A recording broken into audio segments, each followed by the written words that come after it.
Ya, begitulah kalau otaknya pandir.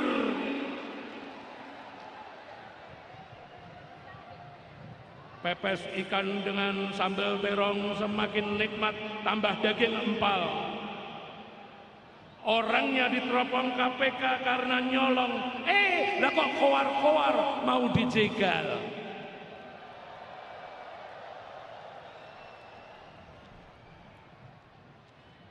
Jagoan Pak Jokowi rambutnya putih, gigih bekerja sampai jungkir balik.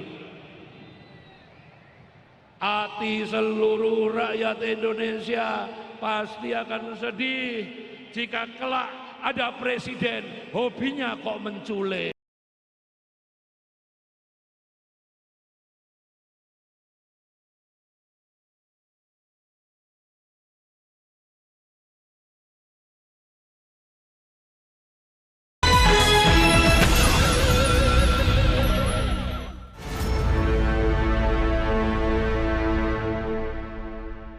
Assalamualaikum warahmatullahi wabarakatuh.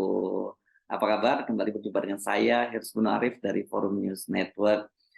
Sebagian dari Anda hari ini saya tahu sudah mulai merayakan Hari Raya Idul Adha atau Idul Kurban 1444 Hijriah.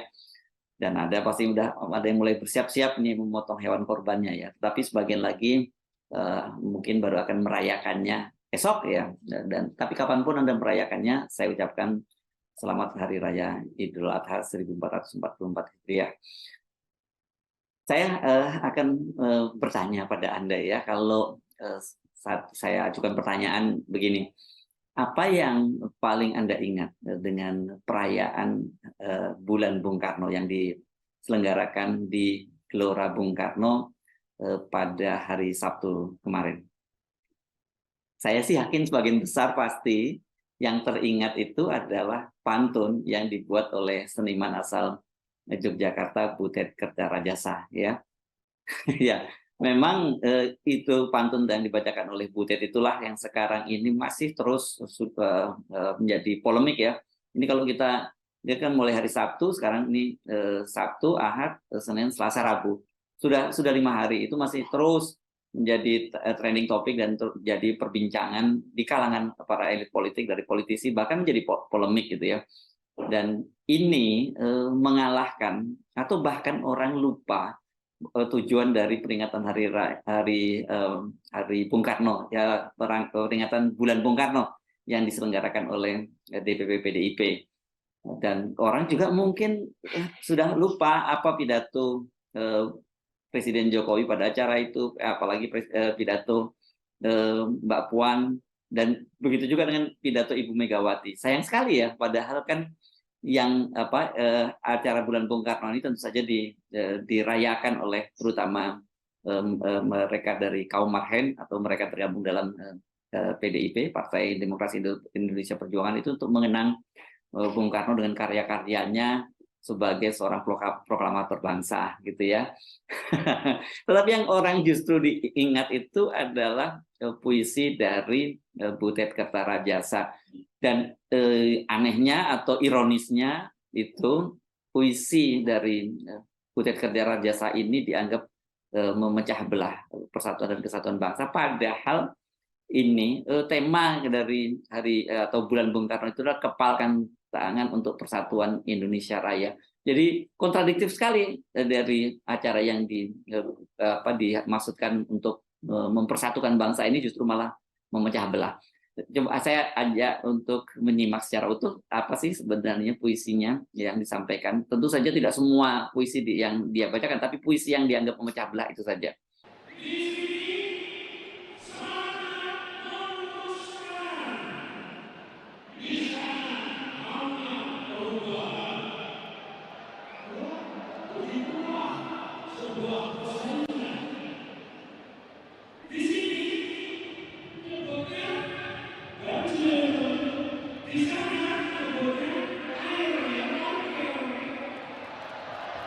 Ya, begitulah kalau otaknya pandir.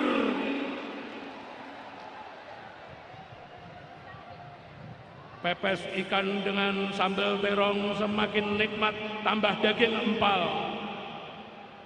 Orangnya diteropong KPK karena nyolong. Lah kok koar-koar mau dijegal.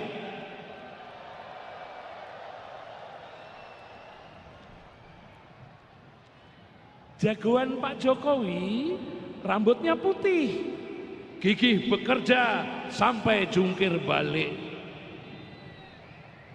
Hati seluruh rakyat Indonesia pasti akan sedih jika kelak ada presiden hobinya kok menculik.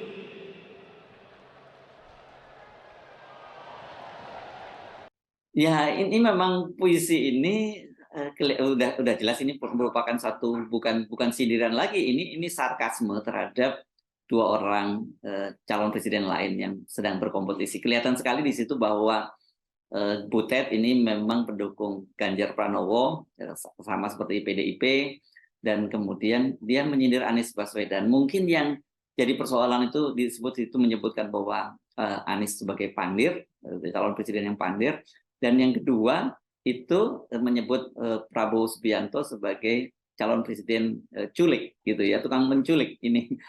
Dan nggak ada tafsir lain dari pernyataannya itu ya, dari pernyataan dari Butet ini, dan inilah yang kemudian menimbulkan polemik, kritik, dan tentu saja dari partai-partai pendukung Anies Baswedan maupun dari Partai Gerindra yang mengusung Pak Prabowo Subianto.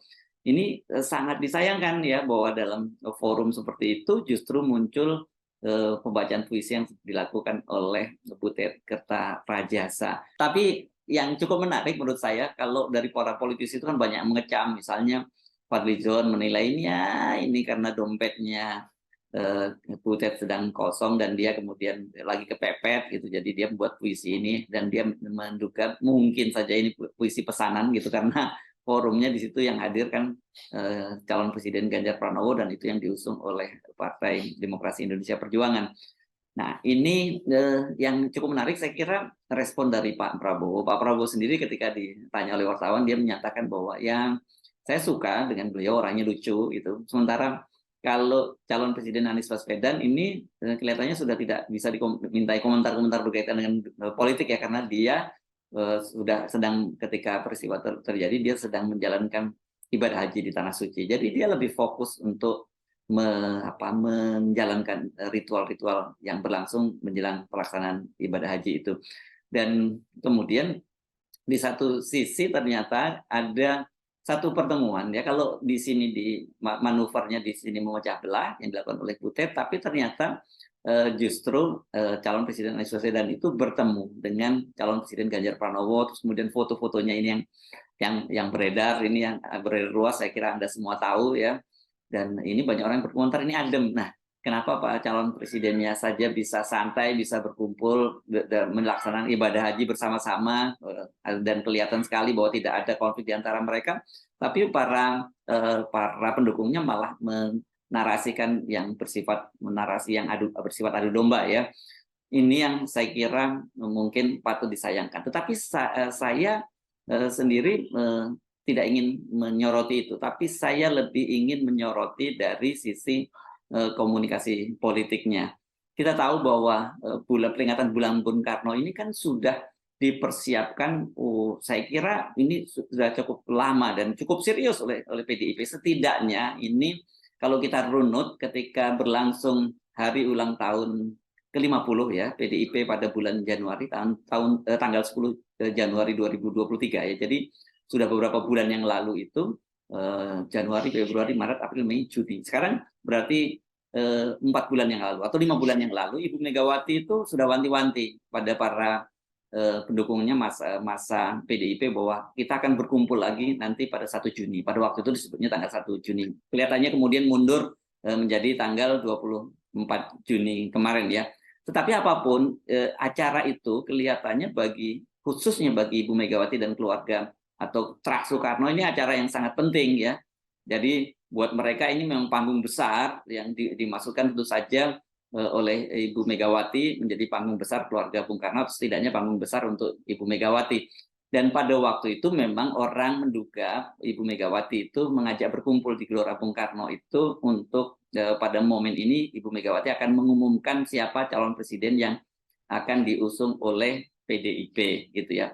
Tapi ternyata kita tahu kan bahwa calon presiden dari PDIP itu sudah diumumkan oleh Megawati pada 1 hari menjelang Hari Raya Idul Fitri beberapa waktu yang lalu. Tapi apapun, tetap saja ini adalah panggung besar yang tadinya disiapkan untuk Ibu Megawati. Tetapi ternyata kemudian gara-gara monolog dari Butet Kertarajasa, ya panggung besarnya itu dibajak oleh Butet. Nggak ada lagi orang yang bicara tentang pidato atau pesan politik apa yang disampaikan oleh Megawati pada acara itu. Orang lebih sibuk dan media juga lebih sibuk, media sosial juga lebih sibuk membicarakan puisi yang dibacakan oleh Butet Kertarajasa. Nah, saya kira ini wajar, ini pasti sangat menjengkelkan ya bagi PDIP dan keluarga besar Megawati atau Terah Soekarno. Harusnya kan orang seperti Butet ini, kalau namanya dia seniman gitu, ya sama kelasnya dengan para seniman penghibur lainnya, musikus dan sebagainya, itu acara selingan lah untuk mengisi acara situ. Bukan dia yang menjadi sorotan utama. Sorotan utama harusnya tetap kepada Ibu Megawati, tapi justru sekarang panggung itu dibajak oleh Butet dan orang lebih sibuk membicarakan Butet, dan saya kira blunder ini, karena bisa disebut blunder dari Butet ini masih akan sampai kapanpun akan terus dibicarakan nanti momen semacam ini ya. Dan ini juga yang sebenarnya kemudian disadari oleh PDIP, ya ini merupakan satu kesalahan. Ketua DPP PDIP Jarod Saiful Hidayat misalnya menyatakan dia menyayangkan ya karena dianggap bahwa ya ini kurang elok lah ya. Kalau sudah seperti itu ya sebetulnya disampaikan di acara partai kita itu tidak bagus lah, tidak bagus, kurang elok lah, ujar Jarod itu ketika diwawancarai di Political Show di CNN. Dan menurut Jarod, sesungguhnya Butet itu sebagai seniman dan budayawan tentu memiliki dasar sehingga dia menyampaikan isi hati ketika memiliki unek-unek, itu kata Jarod. Tapi sekali lagi tentu dia tidak mau frontal, tapi dia dari kalimatnya menyayangkan itu ya ini memang merugikan gitu ya kehadiran Butet dalam kegiatan tersebut. Nah, kata Jarod, kalau seumpama itu akan disampaikan pada panggung yang lain, kata dia akan lebih bagus. Kenapa? Karena kita dalam peringatan puncak bulan Bung Karno itu kan temanya kempalkan tangan persatuan. Jadi kita harus menyatukan berbagai macam komponen-komponen bangsa ini untuk bisa bersatu untuk arahnya bagaimana mewujudkan tujuan bernegara kita. Itu kata Jarod. Lantas seperti apa reaksi dari Butet sendiri? Ini saya baca di CNN.